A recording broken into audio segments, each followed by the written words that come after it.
से एमएचए ने जो ऑर्डर निकाला है, ड्रिल्स की प्रैक्टिस की जाएगी, किस तरह देखते हैं आप इसे? 19वीं सेंचुरी में वॉर के बाद पहली बार हो रहा है, तो क्या इसका माने कि एक वॉर आ रहा है? देखिए, जिस जिस तरह के जो माहौल बने हैं पहलगाम मैसेकर के बाद, भारत का रवैया बड़ा क्लियर है कि भारत ने उसका बदला पक्का लेना है। और बदले में एक ऑप्शन वॉर की भी होती है, और यदि वो वॉर की ऑप्शन एक्सरसाइज हो जाती है या एस्केलेशन ना चाहते हुए भी हो जाती है, तो दोनों तरफ को तैयार रहना ही जरूरत है। पाकिस्तान की भी आर्मी, नेवी, एयरफोर्स इस वक्त पूरी तैयारी पे है, पूरे अलर्ट पे है। उसी तरह से भारत की नेवी, आर्मी, एयरफोर्स भी पूरी तैयारी पे है। अब अगर भारत की तरफ से कोई वार होगा तो पाकिस्तान भी रिटेलिएट करेगा, और रिटेलिएशन के तरीके क्या हैं? वो हो सकता है आपके काउंटर वैल्यू या काउंटर फोर्स टारगेट्स पे करे, या आपके शहरी इलाकों पे भी कोई मिसाइल गिर सकती है, कोई हवाई हमला हो सकता है, उसमें कोलैटरल डैमेज होगी और सिविलियंस की जान माल की नुकसान हो सकता है। और जब लड़ाई लड़ते हैं तो ये सिर्फ आर्म फोर्सेस लड़ाई नहीं लड़ती हैं, ये लड़ाई भारत के शहरी भी, पूरा का पूरा देश मिलकर लड़ता है, और शहरियों का भी कुछ उसके रिस्पॉन्सिबिलिटीज होती हैं।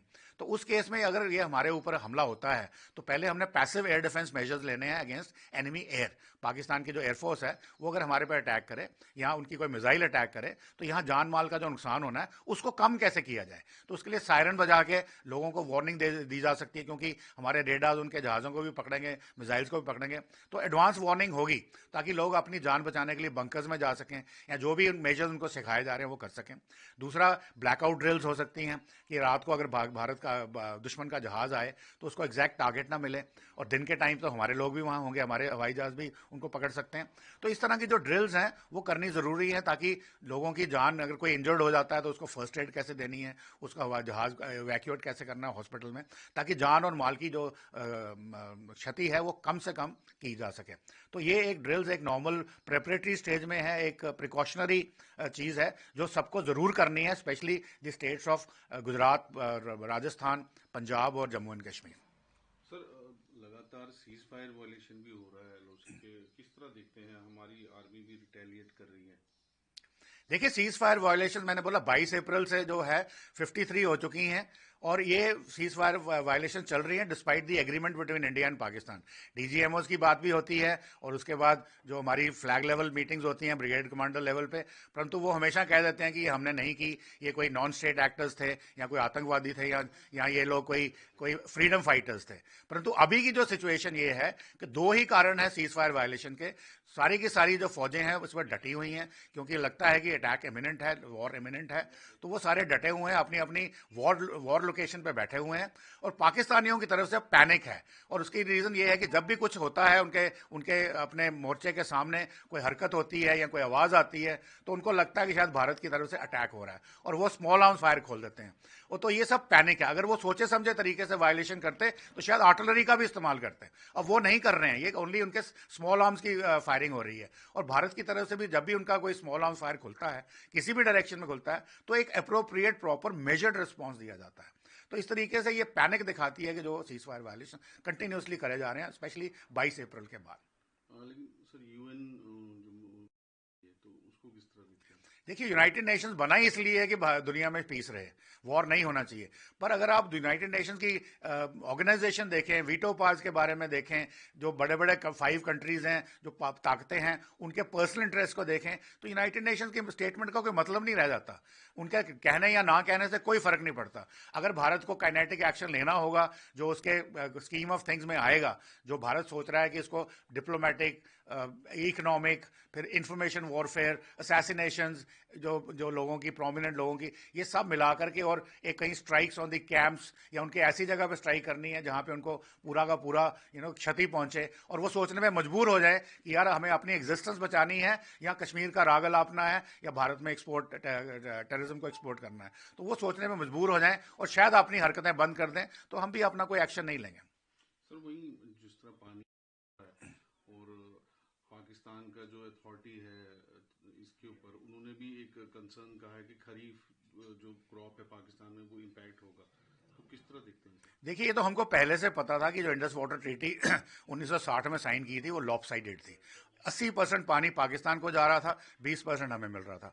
और पाकिस्तान की लाइफ लाइन है, क्योंकि पाकिस्तान का जो पंजाब प्रोविंस है वहां पे 70% एग्रीकल्चर इसी पानी पर डिपेंडेंट है, और वो व्हीट बोल ऑफ पाकिस्तान कहा जाता है, और वो पाकिस्तान को फीड करता है। यदि वो पानी आज जो एग्जैक्टली जो लेवल्स हैं, उसके बावजूद उनका सिंध के साथ झगड़ा है। सिंध जो है डेजर्ट में कन्वर्ट होता जा रहा है, क्योंकि पंजाब वाले उनको अपना पानी छोड़ देते नहीं, जैसा इंटरस्टेट डिस्प्यूट्स होते हैं वाटर के, और वो चल रहा है। अब उसके बाद अगर उसको हम और कम कर देंगे तो उनके वाटर लेवल्स कम जाएंगे, खरीफ जो उनकी क्रॉप है वो बर्बाद हो जाएगी। जैसे आपने बोला कि उनकी कमीशन ने ऑलरेडी हमें लिखा है कि आप पानी मत रोकिए, मगर वो तो हमने ऑलरेडी सस्पेंशन का डिसीजन ले लिया है, और चिनाब में हमने स्टोरेज भी शुरू कर दी है, डाइवर्जन भी शुरू कर दी है। इसी तरह से हम झेलम में भी कर सकते हैं, झेलम में भी तुलबुल नेविगेशन प्रोजेक्ट में भी कर सकते हैं। किशन गंगा का पानी सारा का सारा वुलर में आ सकता है, तो उसको भी हम रोक सकते हैं। तो उससे ये जो फर्दर जो सिचुएशन है पाकिस्तान के अंदर एग्जैसरबेट होगी, और उनको लगेगा कि भाई देखो हमारी खतरा, हमारा अस्तित्व ही खतरे में है। कौन लोग हैं वो? जो पाकिस्तान के आका है, आईएसआई के लोग हैं, जो पंजाब में रहते हैं, प्लस उनके जो चीफ हैं, जिनको वो समाज सेवी कहते हैं, आतंकवादियों के जैसे हाफिज सईद, मुल्ला उमर जैसे लोग हैं। तो ये लोगों को जब अपनी अपनी एग्जिस्टेंस का खतरा आएगा तो शायद इनके बुद्धिजीवी बोलेंगे भाई देखो, पाकिस्तान को बोलेंगे कि भाई देखिए आप अपना आतंकवाद जो एक्सपोर्ट करना बंद करिए, कश्मीर राग बंद करिए, नहीं तो भारत हमें तबाह कर देगा और पाकिस्तान का कहीं कहीं नक्शे से निशान मिट जाएगा। सर वही जो डिफेंस मिनिस्टर पाकिस्तान के ख्वाजा आसिफ, उनका कहना है कि जल्दी ही कोई इंडिया स्ट्राइक करेगा। देखिए, ख्वाजा आसिफ जो हैं वही एक सेन माइंडेड स्टेटमेंट्स दे रहे हैं, जो उनको शायद आर्मी बता रही है कि देखो भाई, डरे हुए हैं कि देखो भाई भारत तो हमें हमला करने वाला है, और हमारी पैरिटी, भारत की सेना और हमारी सेना कहाँ खड़ी है। और फिर दुनिया भर के अगर वो सोचते हैं कि चाइना मदद करेगा या तुर्की मदद करेगा, तो ये सब चीज़ें जो उनकी जो असेसमेंट करने के बाद वो स्टेटमेंट दे रहे हैं, जबकि बाकी लीडर उनके गीदड़ बकरियाँ कि हम फोड़ देंगे 100 किलो बम, एटम बम, ये वो जो बातें कर रहे हैं। तो ये बात उनको बड़ी क्लियर है कि भारत अटैक करने की काबिलियत रखता है, और उसके सामने वो खड़े नहीं हो सकते, इसलिए वो इस किस्म के बयान दे रहे हैं। तो अब सिचुएशन किस तरह देखते हो, जो अभी प्रेजेंट सिचुएशन है, अब आगे क्या एस्केलेशन इसमें? अभी जो सिचुएशन है उसमें भारत ने बड़े ही मेजर्ड तरीके से रिस्पांस ले दिया है।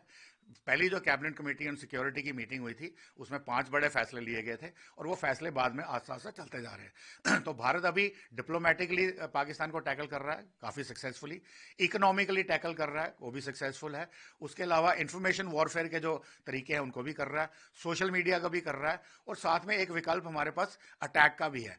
उसके ऊपर एक लिमिटेड अटैक हो सकता है, कोई कोई स्ट्राइक हो सकती है, वो उसके लिए एक पूरी प्लानिंग की जा रही है, और वो भारत उस वक्त करेगा अपने at the place of their choosing of time as well as place. तो वो अपना सोच समझ के जल्दी नहीं करेगा, एक सोची साजी तकनीक के हिसाब से करेगा। तो इसके साथ ही में इंडस वाटर ट्रीटी का जो पानी जो रोका जाएगा, तो ये सब चीज़ें जब मिल करके पाकिस्तान को धीरे धीरे उसका इफेक्ट देना शुरू करेंगी, और ऑलरेडी पाकिस्तान में इसका इफेक्ट हो रहा है। पहले तो पाकिस्तान ने जो उसको बोला कि भाई गीदड़ बक्कियां देनी शुरू कर दी पहली रिएक्शन में, फिर उसके बाद वो दुनिया भर जहान के लोगों को देशों में गए कि देखिए भारत हमारे साथ क्या कर रहा है, भारत को रोकिए करिए, और तीसरा उन्होंने अभी बोलना शुरू कर दिया भारत को रोकिए। इसका मतलब वो डरे हुए हैं। तो भारत की तरफ से जो रिस्पॉन्स आने वाला है वो है एक कोऑर्डिनेटेड, इंटीग्रेटेड, सिनर्जाइज्ड रिस्पॉन्स। उसमें स्ट्राइक भी होगी, उसमें डिप्लोमेटिक मेजर्स भी होंगे, उसके अंदर इकोनॉमिक मेजर्स भी होंगे, उसके अंदर सोशल मीडिया हैंडल्स को जो ब्लॉक किया जा रहा है, जो कल्चरल रिलेशंस खत्म किए जा रहे हैं, प्लस उसके साथ में नैरेटिव बिल्डिंग भी होगी। और पाकिस्तान की जो इंपॉर्टेंट जो हस्तियां हैं जो टेररिज्म को बढ़ावा देती हैं, ये पाकिस्तान के आईएसआई के जो की प्लेयर्स हैं, या उनके आर्मी चीफ हैं, या ये उनके जो जितने भी टेररिस्ट ऑर्गेनाइजेशंस के हेड हैं, हाफिज सईद या मुल्ला उमर जैसे लोग हैं, इनकी असैसिनेशन, इनको नॉक ऑफ करने के लिए, चाहे वो काइनेटिक मीन से हो या चाहे उसके लिए कोई ग्राउंड रेड्स हो, ये सब एक कंसोर्टेड अटैक दिया जाएगा टू इंश्योर कि जो आतंकवाद है वंस फॉर ऑल खत्म हो जाए। जब इनके हैंडलर्स ही नहीं बचेंगे तो आतंकवाद कहां से आएगा। पर हम फिर भी चाहते हैं कि हम पाकिस्तान को नुकसान नहीं पहुंचाना चाहते इतना। हम कहते हैं कि आप समझ जाइए, आतंकवाद बंद करिए, कश्मीर का राग अलापना बंद कर दिए, हमारी तरफ से ऐसा कोई एक्शन नहीं होगा।